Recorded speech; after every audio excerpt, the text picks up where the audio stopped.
नमस्ते,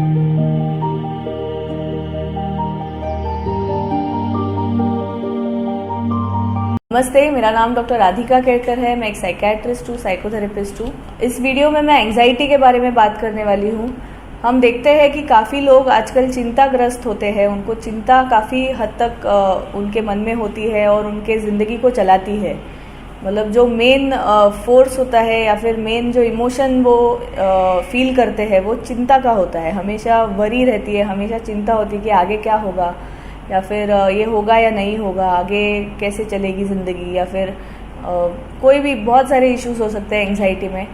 तो एंग्जाइटी अगर आपको डायग्नोज हुई है या फिर आपको लगता है कि आप एंग्जाइटी फेस कर रहे हैं, एंग्शियस फील कर रहे हैं, तो आप क्या क्या कर सकते हैं इसके बारे में मैं बताने वाली हूँ। तो अगर किसी को जनरलाइज्ड एंग्जाइटी डिसऑर्डर ये प्रॉब्लम है, या फिर एंग्जाइटी है, या फिर हमेशा वो एंग्शियस रहते हैं, तो उसके लिए एक तो मेडिकल मैनेजमेंट है, यानी कि दवाइयाँ लेना। कुछ एंटी डिप्रेसेंट जैसी ही दवाइयाँ होती है, जो सेरोटोनिन लेवल है वो ठीक हो जाता है और एंग्जाइटी नहीं लगती मन में। तो दवाइयों का एक उपाय हो सकता है। और दूसरा जो उपाय है वो है साइकोथेरेपी, यानी कि उसमें काउंसलिंग आती है, वेरियस साइकोथेरेपीज आती है, यानी कि कॉग्निटिव बिहेवियर थेरेपी ऐसे कहा जाता है कि बेस्ट साइकोथेरेपी है to deal with anxieties. Cognitive behaviour therapy, mindfulness, relaxation therapies, counselling, ये सारी चीज़ें आती है जो बिना दवाइयों का एक उपाय हो सकती है। तो उसमें होता ऐसा है कि आप कुछ स्किल्स सीखते हैं कि आपकी जो एंग्जाइटी है उसको डील करने के लिए आप क्या क्या कर सकते हैं, वो चीज़ें आप सीखते हैं। या फिर जो जो चीज़ें आप अपने छोड़ दी है, एंग्जाइटी की वजह से बाहर जाना छोड़ दिया है, या फिर एंग्जाइटी की वजह से लोगों को मिलना छोड़ दिया है, एंग्जाइटी की वजह से ऑफिस में प्रमोशन लेना छोड़ दिया है, अगर एंग्जाइटी की वजह से आपने मतलब ड्राइविंग छोड़ दी है, या फिर ऐसे बहुत सारी चीज़ें होती है जो लोग कभी कभी छोड़ देते हैं और उनको एहसास भी नहीं होता कि कितना वो मिस कर रहे हैं लाइफ में, और उसका कारण होता है एंग्जाइटी। तो अगर ऐसी चीज़ें अगर आप ऐसा हो रहा है कि आप करने को करने को अवॉइड कर रहे हैं, नहीं कर रहे हैं एंग्जाइटी की वजह से, तो उनके साथ वापस कैसे आपके ज़िंदगी में वो वापस कैसे ला सकते हैं, वो थेरेपीज़ में सिखाया जाता है। और दूसरी जो बात है वो है लाइफस्टाइल मॉडिफिकेशंस, यानी कि काफ़ी चीज़ें होती है ज़िंदगी में जो हम सही तरीके से नहीं कर रहे होते। यानी कि नींद है, समझो कोई अगर पर्सन नींद पे कॉम्प्रोमाइज़ कर रहा है, नींद नहीं हो रही है, तो इसके वजह से स्ट्रेस बढ़ सकता है, इसकी वजह से एंग्जाइटी बढ़ सकती है। तो हमेशा ध्यान रखें कि नींद पूरी ले, 7-8 घंटे की नींद ले। और एक जो बात है वो है एक्टिविटी, यानी कि फिजिकल एक्टिविटी आपकी कितनी हो रही है, exercise in the form of exercise, या फिर in the form of your routine work, जो आपका रूटीन है। काफ़ी हम पेशेंट्स को देखते हैं कि मिडिल एजेड फीमेल्स होती है, तो उनको रिस्पॉन्सिबिलिटीज़ उनकी कम हुई होती है और करने को कोई काम नहीं होता, तो एक्टिविटी लेवल बहुत कम होती है। तो इसके कारण भी काफ़ी प्रॉब्लम्स आ सकते हैं, क्योंकि एक्सरसाइज और फिज़िकल एक्टिविटी से काफ़ी इम्प्रूवमेंट आता है। जो भी प्रॉब्लम है, मानसिक प्रॉब्लम है, उसमें काफ़ी इम्प्रूवमेंट आता है, ऐसा स्टडीज़ कहते हैं।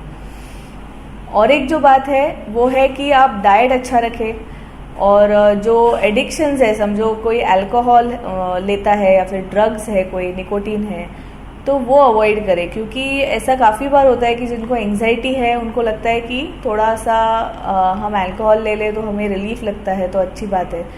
पर ये एक सेल्फ मेडिकेशन जैसा है, क्योंकि आप खुद ही दवाई लेने की कोशिश कर रहे हैं in the form of alcohol, और ये शायद ऐसा हो सकता है कि वो धीरे धीरे बढ़ सकता है। आपके एंग्जाइटी के साथ अल्कोहल कंजम्पशन भी बढ़ जाएगा, और अल्कोहल का एक नया प्रॉब्लम आपकी ज़िंदगी में आ सकता है।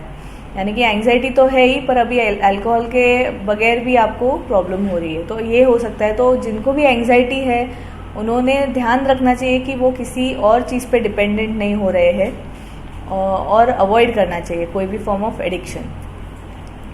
दूसरी जो बात है कि आपके जो स्ट्रेस फैक्टर्स है, यानी कि जिन चीज़ों से आपको स्ट्रेस आता है, जिन चीज़ों की वजह से आपको एंग्जाइटी होती है, तो उसको फेस कैसे करना है, उसके बारे में आपको क्या करना है, उसका सोल्यूशन क्या निकालना है, इसके बारे में सोचिए, बात करिए और सोल्यूशन निकालिए और एक्शन लीजिए। जो भी आपके लाइफ में आपको एंग्जाइटी दिलाता है उसके बारे में कुछ एक्शन आप लेंगे, कुछ मॉडिफाई करेंगे उसके हिसाब से, तो आप वो चीज़ें कर पाएंगे और एंग्जाइटी कम होगी। और सबसे जो इम्पोर्टेंट बात है वो है कनेक्टेड रहना, यानी कि लोगों के साथ कनेक्टेड रहना ये बहुत इम्पोर्टेंट है कोई भी इंसान के लिए, क्योंकि man is a social animal. और अगर कोई मानसिक प्रॉब्लम के वजह से आपका अगर सोशलाइजेशन कम हुआ है, लोगों से बातचीत करना कम हुआ है, लोगों से घुलना मिलना कम हो गया है, तो ये एक डेंजर साइन है, ये एक रेड अलर्ट है कि आपको आगे और प्रॉब्लम हो सकता है। तो वो प्रॉब्लम बढ़ने से पहले आप लोगों से कनेक्ट होने की कोशिश कीजिए, जो उसके लिए लगता है वो कीजिए, क्योंकि अकेले अकेले रहना उससे प्रॉब्लम्स आपकी बढ़ेगी, उसके वजह से आपको और अकेला महसूस हो सकता है और हेल्पलेस महसूस हो सकता है। तो अगर आप कनेक्टेड है लोगों के साथ तो काफ़ी एक आपको सपोर्ट सिस्टम होता है और अच्छा लगता है। तो ये आप चीज़ें करिए। अगर किसी को एंग्जाइटी है तो उसे ये बताइए और टेक केयर। धन्यवाद।